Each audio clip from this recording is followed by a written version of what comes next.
Sana po mai-air ito sa channel nyo, Sir Van. Hello po sa lahat at sa ating mahal na narrator. Tawagin nyo na lang po akong Rich. 25 anyos na. Naengganyo po akong isend sa inyo ang isa sa nakakakilabot kong karanasan noong nasa ospital po ako. Bale, 2024 po ito nangyari, ng November. Nanganak po ako sa panganay ko. Since pinaghandaan po namin ng asawa ko ang panganganak ko, lalo na at sinabi ng OB ko na magsesesaryan ako, nagpa-private hospital na po ako. Sang-ayon na rin po ang asawa ko. Pero yung akala ko na makakapag-relax ako na maayos, nagkamali pala ako. After ko pong manganak, natural na makakatulog po ako ng ilang oras. May sarili na rin naman po kasi akong kwarto. Pero habang wala po akong malay, bigla pong may nanampal sa mukha ko. Nagising po ako syempre. Kasi sino ba naman ang may lakas ng loob na sampalin ako habang nagpapahinga? Pagmulat ko, wala po akong nakita. Wala doon ang asawa ko. Kaya nagtaka ako kung sino ang sumampal sa akin. Kumikirot pa nun ang pisngi ko habang pinapasadahan ng tingin ng buong kwarto. Tapos naisip ko, baka nagtago yun ng titrip sa akin sa ilalim ng kama. Kung sino ka man, lumabas ka na dyan. Yan ang sabi ko, pero wala man lang nagsalita. Hindi naman ako makabangon para matignan ang ilalim ng kama. Naisip ko na antayin ang asawa ko at pagagalitan ko rin siya dahil hinayaan lang din niya ako mag-isa sa kwarto.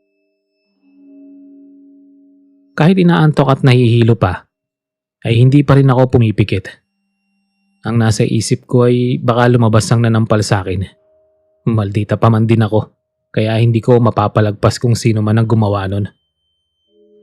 Pero habang inaantay kong lumabas ang salarin at ang pagdating ng asawa ko, napansin ko na biglang nahulog ang apple na nakalagay sa plastic na nakapatong sa lamesa.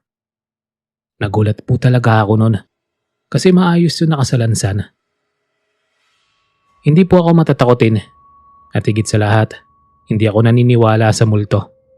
Kaya pinilit kong isipin na baka hinangin lang. Kahit ang layo sa realidad dahil wala namang bintana sa kwarto. Hanggang sa buong lamesa na po ang gumagalaw. Tumingin ako sa paanan ng table pero walang tao. Wala rin namang tali na pwedeng humila para mapagalaw ang table. Napasigaw na po ako nun sa takot. Tinawag ko ang asawa ko habang nag-iiyak. Kaso may tila sumampal sa akin ulit na hindi ko nakikita. Grabe yung takot ko nun kasi nananakit yung multo. Kahit alam ko pang bawal gumalaw, pinilit ko na ihulog ang sarili ko sa kama at gumapang na lang sa pinto nang biglang dumating ang asawa ko. Nang makita ang kalagayan ko, ay mabilis po niya akong dinaluhan. Iyak ako ng iyak nun at hindi ko masagot yung tanong niya.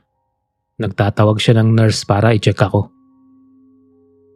Habang nagsasagawa ng assessment yung doktor, palinga-linga ako kung saan. Baka kasi may umatake na naman sa akin.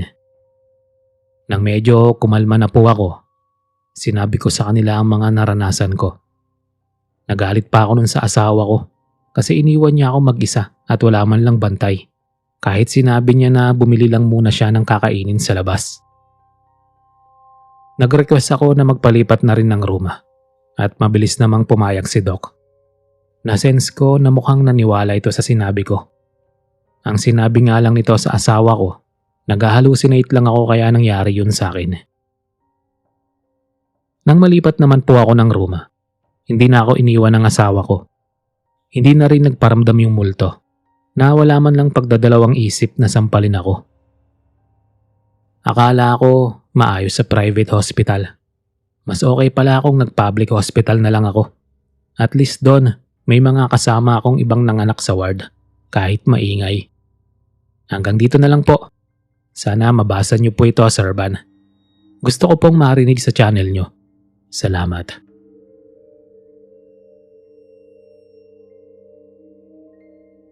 Kumusta po sa lahat? At sa'yo po, Sir Van. Kaka-addict po talagang makinig sa mga upload nyo, lalo na at true story. Akala ko nga eme-eme lang yung iba o gawa-gawa lang. Kasi hindi naman talaga ako mapaniwalain pagdating sa mga kababalaghan. Pero hindi ko akalain na totoo pala yon nang makaranas ako last year lang. Anyways, call me Uno na lang po. 19 years old, nag-aaral pa lang. Ngayon lang ako nagka-time na magsulat dahil busy ang schedule. Gusto ko pa naman maayos ang pagkakakonstruct ng sulat ko. Bale, isa po akong accountant student. Loaded po yung units ko.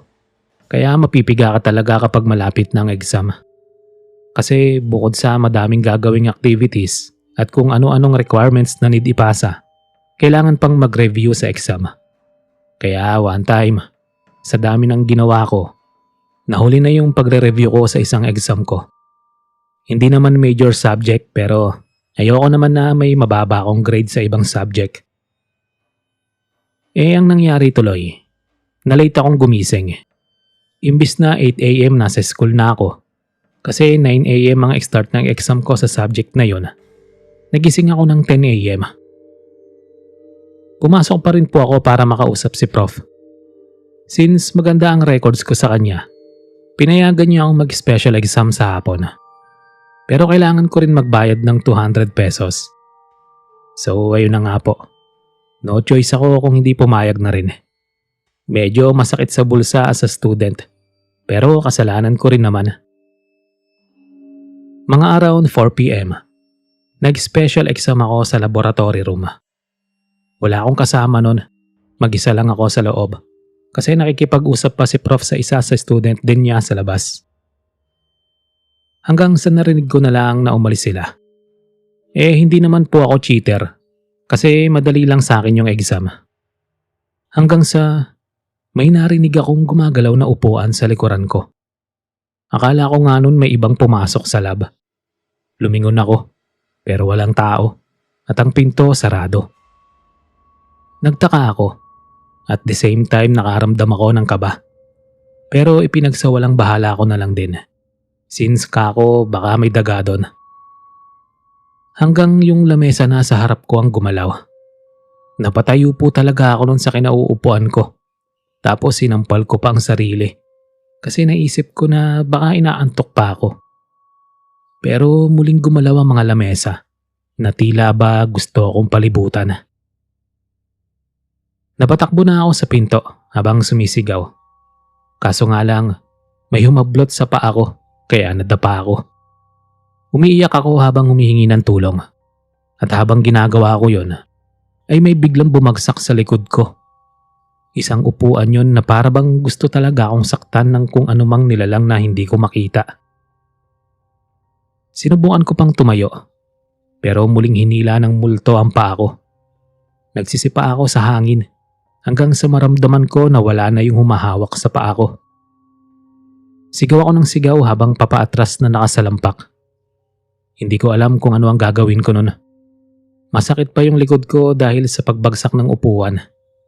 Hanggang sa magsibalikan sa pwesto ang mga bangko at lamesa na kanina'y ginugulo ng isang multo. Narinig ko na lang ang nagmamadaling yabag sa hallway. Nang makalapit yung yabag sa kinaroroonan ko, ay binuksan ito ang pinto. Nakita akong si Prof yon. Hinila ko agad si Prof palabas sa lab. Nag-aalala niyang tinanong kung ano ba ang nangyari sa akin at kung bakit sumisigaw ako. Kinuwento ko ang nangyari, Sorban. Pero imbis na matakot, ay pumasok pa siya sa laboratory at kinuha ang test paper at mga gamit ko. Dinala niya ako sa office at kinausap ako ng masinsinan. Maging ang din na nakarinig sa kwento ko ay kinomfort ako. Hindi naman nila maikakaila na nagsisinungaling ako dahil sa takot ko. Maging yung likod ko na tiningnan nila ay mamula-mula. Doon na nila napag-usapan na totoo daw pala ang poltergeist na minsan nanggugulo sa laboratory. Isang kaluluwa daw yon ng dating student na binagsak ng isang biology teacher na ikinagalit mismo ng estudyante. Nagwala at sinumpa pa raw nito ang professor niya bago magpakamatay. At ngayon, nanggugulo sa mga naaabutang mag-isa sa laboratory. Pinakiusapan nila ako na wag ipagkalat yung naranasan ko. Pumayag naman po ako kasi alam kong reputasyon ng paaralan yung iniisip din nila. Binigyan pa nila ako ng suhol para doon. Pagkatapos ng ilang araw, inilipat na ang laboratory at tuluyang sinira yon. Hindi ko na rin pinagsabi yung nangyari sa akin. Binigyan kasi nila ako ng half scholarship, Sir Van. Kahit papano, nakatulong sa akin yung karanasang yon para sa tuition ko. Yun nga lang, hindi ko na kayang mapag-isa sa isang classroom. Ayun lang po. Sana po mabasa niyo ang kwento ko para mapakinggan ko naman po. Maraming salamat.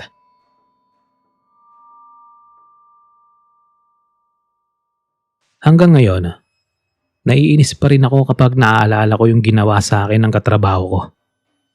Kumusta po sa lahat? Lalo ka na po, Sir Van. Sana po maayos tayong lahat. Dati na po akong listeners ninyo. Ngayon lang po ako nagka-time na ibahagi ang kwento ko. At sana po ma-feature nyo ito sa channel nyo. Para na rin po kapulutan ng aral ng mga kupal na nangtitrip sa mga taong nagseseryoso sa buhay. Ako nga pala si Ethan, 28 years old. Matagal na po ito ang nangyari. Taong 2022 pa. Panahon na nakamas pa lahat ng tao. Pero dahil hirap sa buhay, tuloy-tuloy ako sa trabaho. Isa po pala akong crew sa isang burger station. Mabuti na nga lang po natanggap ako after ng lockdown. Kaya malaking tulong yon para may panustos ako sa mga basic needs ko.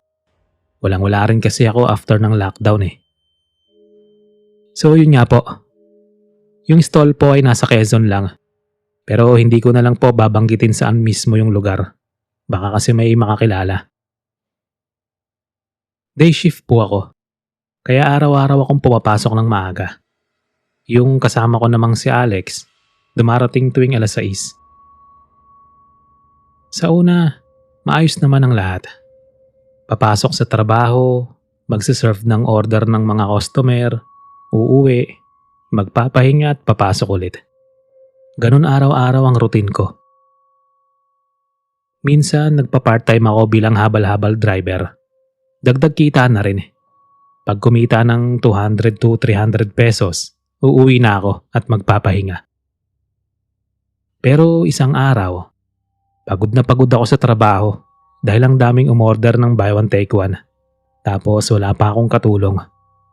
Kaya nang papalapit ng night shift, nag-prepare na ako.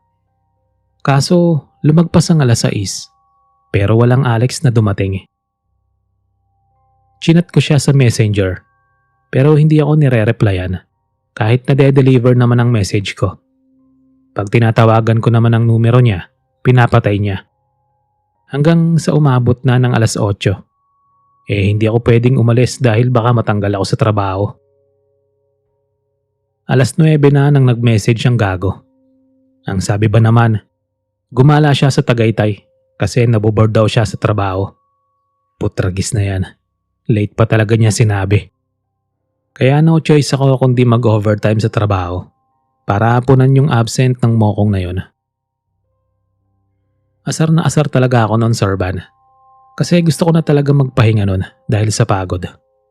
Isa pa napuyat ako nung isang gabi dahil sa paghahabal-habal ko. Nang mag-12 na, wala nang tao sa kalsada. Kukunti na rin ang mga sasakyan sa kalye. Doon na ako medyo nakakaramdam ng kaba. Kasi literal na mag-isa na talaga ako sa burger stall. Maghihintay ng customer. Nung wala nang sasakyan na dumadaan, naisip ko na umidlip na muna saglit. Kaso habang nagpapahinga ako, may naririnig akong kumakalansing na barya sa kaha. Kaya mabilis akong napadilat. Nagulat ako nang makita na bukas na ang kaha. Kaya agad ko yung nilapitan para i-check. Tapos tumingin ako sa labas kasi baka kako may magnanakaw. Pero wala man lang bakas na may tao sa labas. Kumuha pa ako noon ng kutsilyo at lumabas sa stall para makita ang gilid. Pero wala talaga. Narinig ko na lang na nagsihulugan yung mga nakasalansang tinapay sa shelves. Kaya napatakbo ako paloob. Gulat na gulat ako noon kung paanong nagsihulugan yun. Gayong wala namang tao. Inisip ko na baka may daga lang. Kaso wala naman akong nakita. At saka naisip ko na kung daga nga talaga yun, baka nagkaroon na ng butas sa mga nakaplastik na tinapay. Pinagbabalik ko ulit sa shelves yung mga tinapay. Nang biglang may sumitsit sa akin. Napalingon pa ako noon para tignan kung sino ang nasa labas. Pero wala akong nakita. Nanindig na ang balahibo ko noon. Pero pinilit ko ang sarili ko na wag isipin na multo yon. Nagdasal na ako noon habang nakapikit. Nang biglang may humila sa hairnet ko. Napatayo ako sa kinauupuan ko habang takot na takot. Sino ka? Lumabas ka. Itatara ko sa iyo ang kutsilyo na to kung hindi ka magpapakita. Hinamon ko pa talaga, Sir Van. Ang gago ko rin, ano po. Pero ang mas nagpakilabot sa akin, imbis na ako masasahamon ko, bigla na lang nagsigalawan ng bangko sa loob ng stall. Maging ang mga tinapay ay nagsihulugan ulit.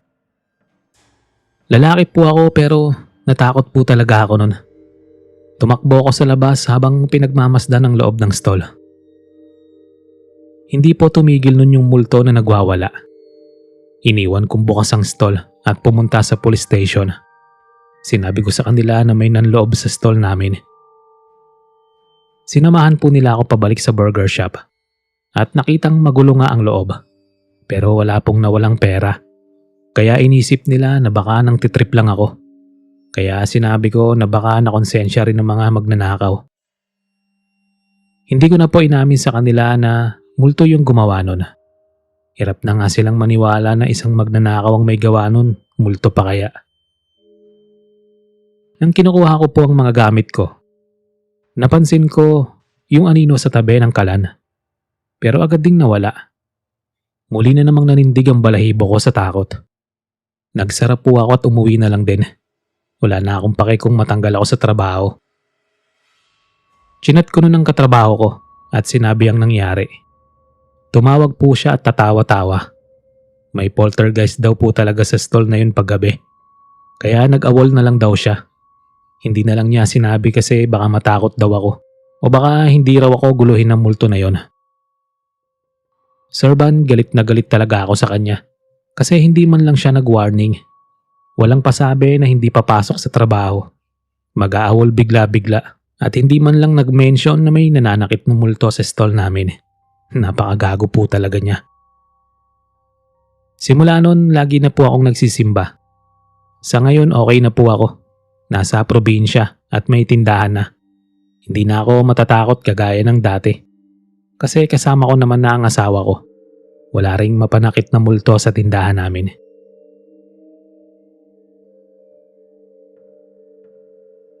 Kaway-kaway sa may hilig dyan mag-isa kagaya ko. Kasi umiedad na. Tawagin niyo na lang po akong Joseph. 45 anyos na.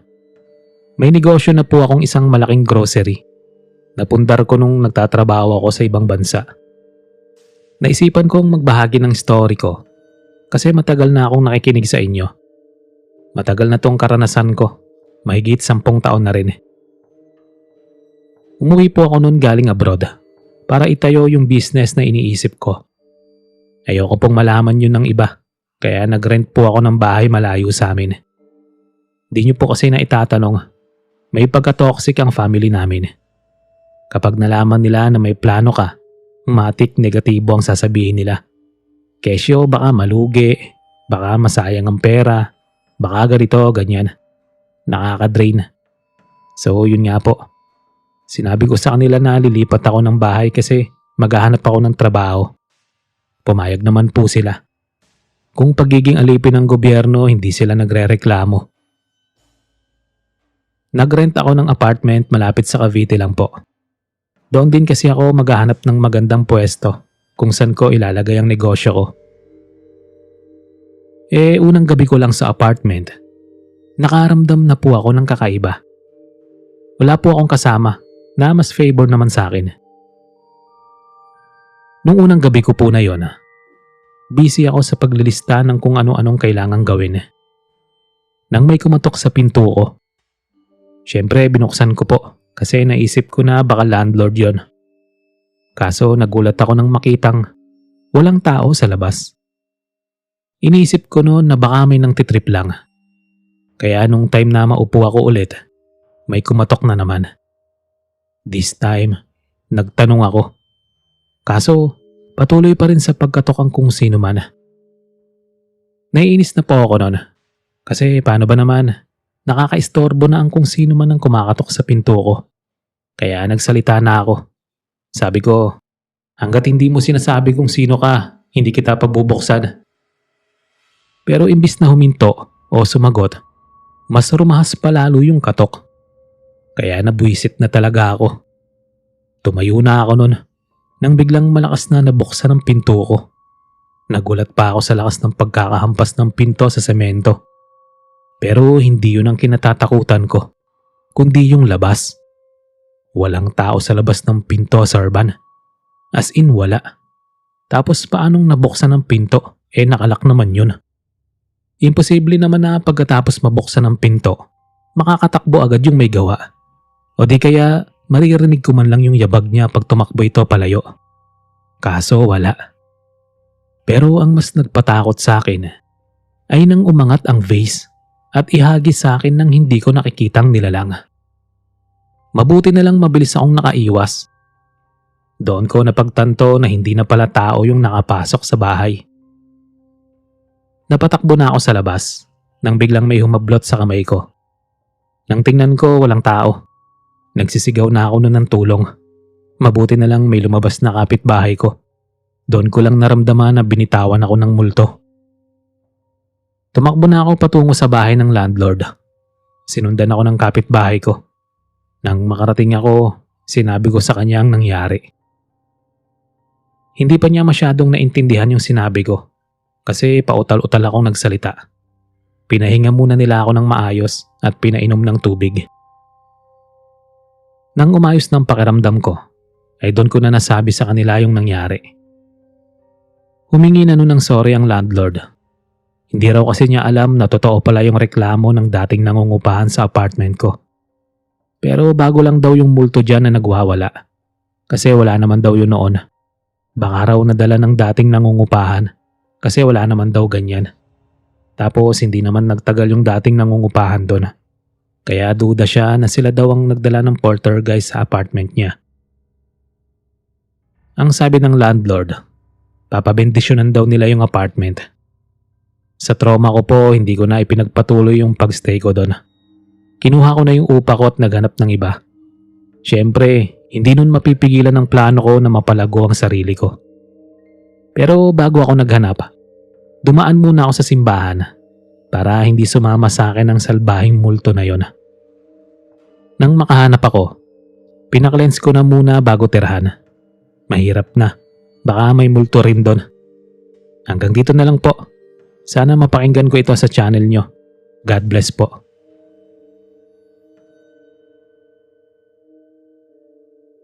Kumusta na po ang lahat? Lalong-lalo na po sa inyo, Sir Van. Alam kong maraming maiirita sa kwento ko.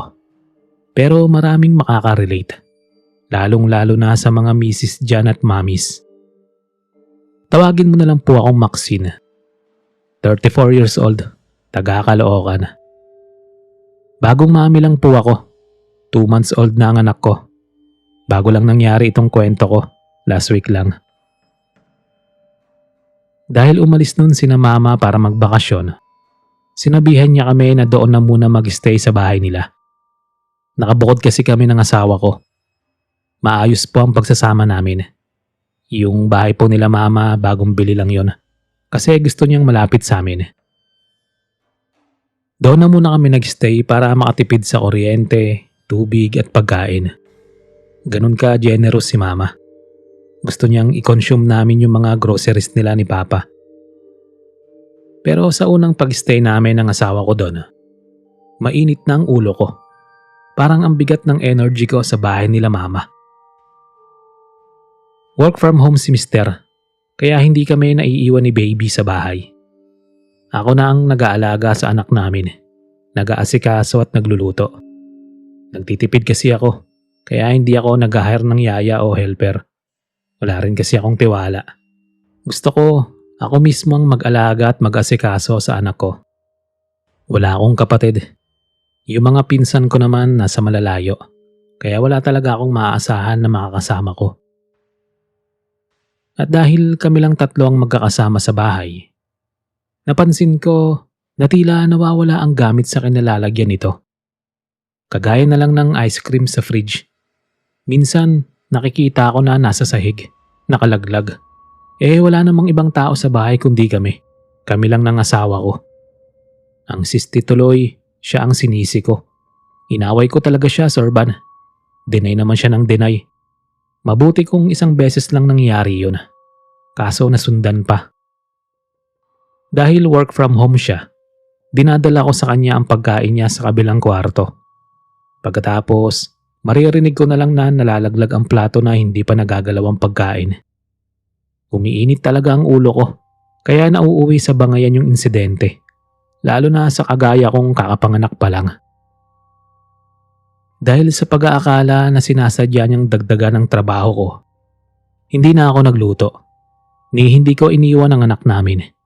Nasa kwarto lang kami. Nagpapagutom na rin ako. Narinig ko na lang na may kumakalansing sa kusina. Naisip ko na baka naghahanap ng magaling kong mister ng pagkain o di kaya ay magluluto siya. Pero habang tumatagal, napansin ko na may nagsisihulugan sa sahig. Parang mga tinidor, baso, kaldero, frying pan at kung ano-ano pa. Akala ko nagdadabog ang asawa ko, kaya ginagawa yon. Galit na galit akong lumabas para pagsabihan siya, lalo na at nagugulat si baby. Pero pagkalabas ko sa kwarto, ganun na lang ang gulat namin. Nakalalabas lang namin sa isa't isa. Tapos pagtanaw namin sa kusina, nagsisilaglaga ng mga gamit doon. Yung sibuyas pa doon parang hinagis pa sa akin. Grabe, nakakatakot. Napatakbo na talaga sa akin ang asawa ko kasi parang mananakit na talaga yung multo. Agad-agad namin kinuha si baby at tumakbo sa labas.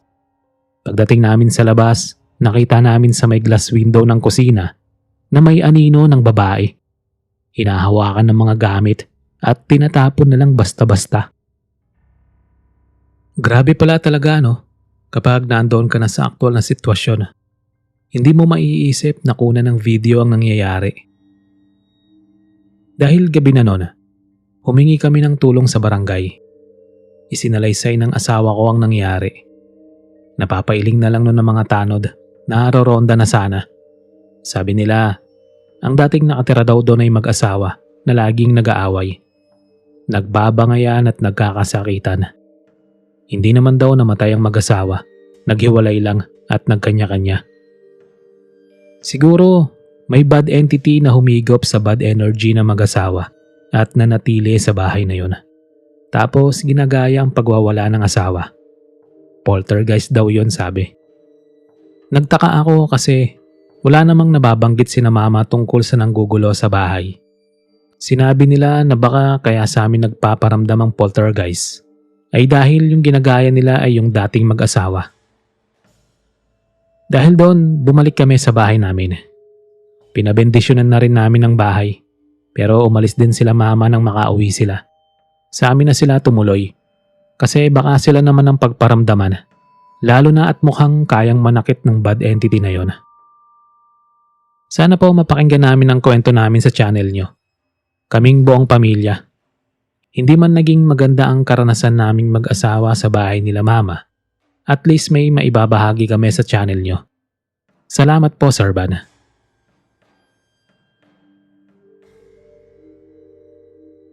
Pagbawal talaga, mas natitrigger yung utak natin na gawin kasi nagtataka tayo. Pag sinabing wag buksan, mas eager tayong mabuksan para makita yung laman. Pag bawal, masarap. Bakit ganun? Pinapahirapan natin ang buhay. Kagaya na lang ng kwento ko. Share ko lang itong karanasan ko nung high school ako. Taong 2011 pa. First year high school po ako noon. Matalino naman po ako pero napabarkada ako. Isang araw po, dinala ko yung isa sa kaklase namin sa bahay para mag-lunch. Talbos ng kamote yung inulam nila kasi mahirap lang kami. Simula noon, hindi makalimutan ng kaklasikong yon, yung pagyayaya ko. Kaya nag-decide siya na magdala ng ulam para sa amin. 6 kami lahat nun. Pinag-usapan namin na sa haunted house namin kakainin yung dala niyang ulam. Kasi malayo daw yung bahay nila. Isa pa raw para may thrill. Yung bahay na tinutukoy niya, abandonado na. At sabi-sabi nga, may multo doon. Curious din kami syempre. Kasi may nagsasabi na may magjojowa na nagtatago ron. Pero iba ang pakay namin. Gusto namin malaman kung may multo ba talaga doon. So ayun nga, Sir Van. Pagdating namin doon, naghanap kami ng mapapasukan. Kaso sarado ang pinto. Sa likod kami dumaan kahit masukal. At may pinto nga doon na sira. Kusina yung napasukan namin. Sira-sira yung mga gamit doon at madumi na. Hindi ko magagawang kumain doon. Nagpatuloy kami sa pagtingin-tingin. Yung sala may sofa pero sira na rin. Maging ang mga lamesa. Pumasok kami sa kwarto pero walang laman. May isang cabinet doon pero walang laman. Sira din. Walang higaan pero may rocking chair. Nag-decide si Malia na doon na raw kami kumain. Kasi wala naman daw kalat doon. Kahit ang totoo ay napaka-alikabok. Sinabihan ko sila na maghanap na lang ng ibang lugar. Nang masabi ko yun, bigla ba namang nagsara ang pinto sa dinaanan namin. Lahat kami ay napatakbo palabas. Pero bago pa man kami makapasok sa kusina, ang upuan naman sa kwarto ang gumalaw. Lahat kami ay napatigil sa pagtakbo at sabay-sabay na lumingon sa kwarto. Pumailan lang ang lakas ng sigaw namin nang mapagtanto na gumagalaw nga ang upuan. At ang mas nakakapanindig balahibo doon ay patungo yun sa amin. Lahat kami napasiksik sa sulok, lalo na at sumasabay pa yung pagkalampag ng pinto. Marahas itong nagbubukas-sara. "Lumabas na tayo rito." Iyak na sabi ni Malia. Naghawak-hawak kami ng kamay para tumakbo sana. Kaso may humila kay Malia sa buhok. Kaya napaatras siya. Kitang-kita namin kung paano magsitayuan ang mga buhok nito. Naglakas loob ako na hilain ang kaibigan ko. Pero iniwan na kami ng mga kasama namin. Nang mahila ako siya ay mabilis kaming tumakbo palabas. Pero pagdating namin sa pinto, tuluyan itong nagsara. Grabe, hindi ko maipaliwanag yung takot namin nun. Dasal ako ng dasal na sana may makatulong sa amin. Kaso mukhang kabaligtaran po yung nangyari sa akin. Bigla pong may nanabunot sa buhok ko. Umiiyak na ako kasi sumasakit na yung anit ko. Wala naman din akong mahawakan. Pati si Malia takot na takot kaya pinapanood lang niya ako. Hanggang sa dumating ang mga kaibigan namin. May kasamang ibang tao. Doon lang natigil ang nilalang na nanabunot sa akin. Nagbukas na rin ng kusa ang pinto. Tumakbo kami palabas at niyakap ang mga kaibigan namin. Lumayo na agad kami sa haunted house na yon. Napagalitan pa kami kung bakit pinasok-pasok pa raw namin yun. Usap-usapan pa naman na maraming nagpaparamdam na entity doon. Malas daw namin at isang poltergeist ang nakasagupa namin. Pinayuhan kami na magpatingin sa manggagamot para hindi kami masundan. Simula nun, Sir Van, hindi na kami sumama kay Malia. Ayaw na namin ng mga trip niya. Ni hindi nga namin nakain yung manok na dala niya dahil ang mas iniisip namin ay baka sundan kami ng masamang multo na yon. Pero dumaan ang ilang linggo, wala namang nangyayari sa amin. Sumikat ang kwento namin dahil sa ginawa namin. Yung haunted house na yon pinagiba na. Pero ewan ko lang kung nandoon pa rin yung salbahing multo. Pero may pangontra na po ako. Kaya siguradong hinding-hindi na niya ako masasaktan.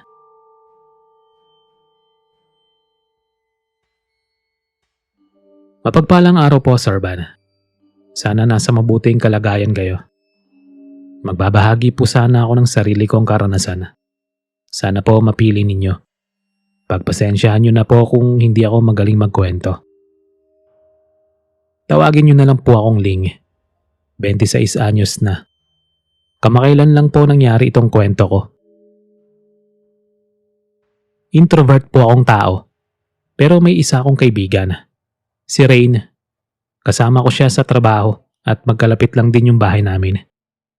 Pareho po kaming nagtatrabaho sa isang mall. Siya lang ang totally nakakausap ko sa work.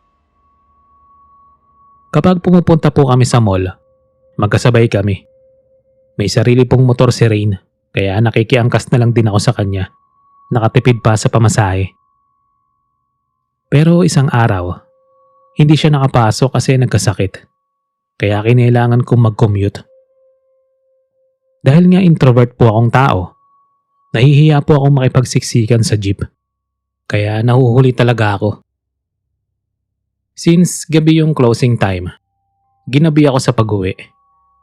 Grabe, Sorban. Hindi man lang ako makasakay-sakay sa tuwing may dumarating na jeep.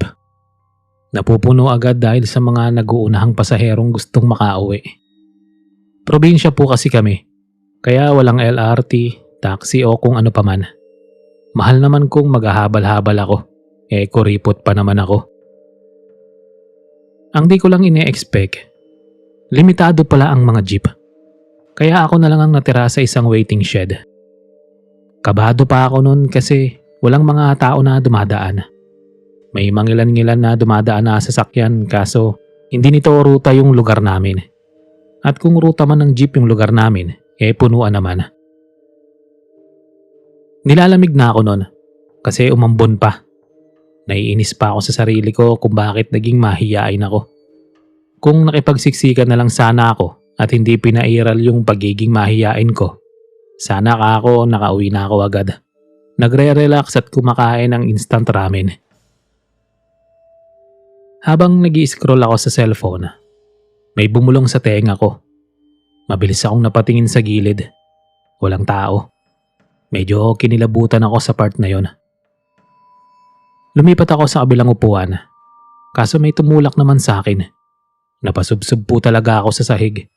Pero mabilis naman po akong bumangon para makita kung sino ang may gawa nun. Naisip ko na baka may siraulong gusto akong pagtripan. Sorban, wala po akong nakitang nakatayong tao doon sa kinauupuan ko. Natakot po talaga ako kasi mag-isa lang ako. Kaya sino naman ang gagawa nun? Nakatitig lang ako sa upuan nun nang may kumalabit sa likod ng ulo ko. Mabilis po akong lumingon nang biglang isang malakas na hampas ang sumalubong sa akin. Halos mabasag nun ang panga ko nang tumilapon ako at tumama yung mukha ko sa sulok ng upuang semento ng waiting shed. Nagdugo pa nga po ang bibig ko kaya hindi ako nakapag-react kaagad. Hanggang sa may nagsalitang matandang lalaki. Tinulungan niya ako nang makita niya ang lagay ko. Aniya, wag daw akong mapag-isa sa waiting shed dahil may tumatambay daw na poltergeist dito. Naganap siya ng tricycle upang madala ako sa ospital para maipatingin yung sugat ko. Nagpasalamat ako sa tulong niya, Sorban. Nang makapasok ulit ang kaibigan ko, kinuwento ko sa kanya ang nangyari. Nagulat siya, hindi dahil sa nangyari sa akin. Nagulat siya kasi bakit daw ako tumambay sa waiting shed na yon. Hindi naman pala lingid sa marami na may mapanakit na espiritu doon. Tsaka walang naghihintay na pasahero doon kapag alas 8 na. Sa ibang kalsada raw naghihintay ang ibang pasahero na nahuhuli sa pag-uwi. Ang tagal din bago nawala yung pananakit ng pangako. Pero yung trauma at takot ko, mukhang hindi na maghihilom. Ayun lang po, Sorban. Sana mabasa niyo po ito. Salamat po.